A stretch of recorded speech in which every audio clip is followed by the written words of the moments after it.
பிரியமானவர்களே, இயேசு தமது சீஷர்களை பார்த்து, இவர்கள் என் தாய் என்று சொல்லி அந்த அன்பை அவர் வெளிப்படுத்தினார். என் பிதாவின் சித்தத்தை யார் நிறைவேற்றுகிறார்களோ அவர்களே எனக்கு தாயாகவும் சகோதரனாகவும் சகோதரியாகவும் இருக்கிறார்கள் என்று.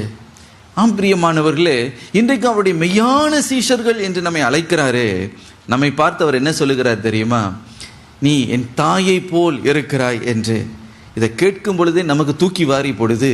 ஏனென்றால் நமக்குள்ள ஒரு எண்ணம், போய் நான் யாரு, நான் ஒரு பாவி, எனக்கு என்ன தகுதி, என்னை போர் அவர் தாய் என்று சொல்லி கூப்பிடுவதற்கு எனக்கு என்ன தகுதி இருக்கிறது? அதை நாம் கிரகித்து கொள்ளவே முடியாது. தேவனுடைய அன்பை நாம் புரிந்து கொள்ளவே முடியாது. ஏனென்றால் நம்முடைய குறுகிய மூளையினாலே அதை ஏற்றுக்கொள்ளவே முடியாது. ஆனால் நம்மை பார்த்து அவர் சொல்லுகிற காரியம் என்னவென்றால், தாயே என்று அவர் அழைக்கிறார். ஹல்லேலூயா.